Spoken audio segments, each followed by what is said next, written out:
All right, guys, so round 2 here at Euros, and I know a lot of you guys are going to hate me for pulling guard, but it's just so effective the way I do it. So let me show you how that happens. So first of all, I'm hanging off his head as I pull guard. That way he gets snapped down and I'm able to get directly under his hips. And the significance of that is we are now in control of their balance. And one of the biggest ideas for playing guard is consistently keeping your opponent off balance. That way they have to regain their balance before they can attack you, and you are pretty much free to attack them. So what I'm doing is I want to make attachments to my opponent's lower body while keeping his head away. And every time he brings his head back over his legs, he regains his balance, and that's how he's able to start working his way out of the guard. So just to recap a few things, we want to pull guard, that way we're under our opponent's hips. Then once we're under our opponent's hips, our objective is to get their head away. That way we can start attacking their legs and looking for sweeps. Now moving on, if our opponent is able to successfully escape our guard, our next objective is to reclaim the inside space. So we're going to get both our feet back to the inside of our opponent's legs.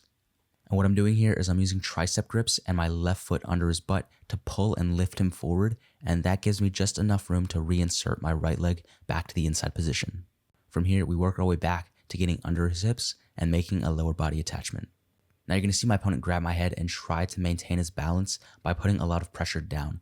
And instead of just stripping that hand off my head, what I'm going to do is I'm going to off balance him over, forcing his hand to post on the mat, and that should remove his hand from my head without actually having to use my limbs to clear it. Okay, so now we've done all the hard work and our opponent spins and falls to their butt. From here, my objective is to raise the ankle over his head. So I'm going to shelf that foot on my shoulder and switch my base. So my left leg is going to come behind me, and I'm going to start driving into him with my right leg as I keep the foot higher than his head. This will cause my opponent to start falling over, allow me to take top position and scoring 2 points. Okay, so now as I look to pass, do you notice how both of his legs are facing his right side? What I'm going to do is I'm going to drop my shoulder on that top leg as I staple his legs to that side and start walking around to the opposite side. Now I know that high leg is coming over, so you see me initially keep my head down. That'll block the top leg. Once he realizes that he can't get the top leg in anymore, he's going to try to bring the bottom leg in by pushing me away.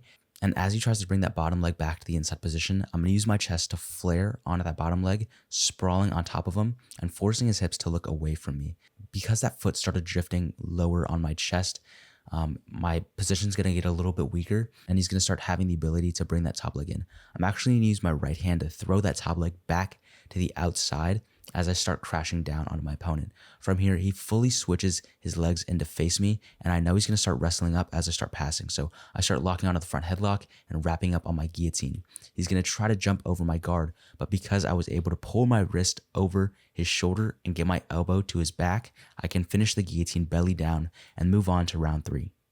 Now just to showcase the pass one more time, as both the legs come to one side of his body, I'm going to drop my shoulder on the top leg as I cut around.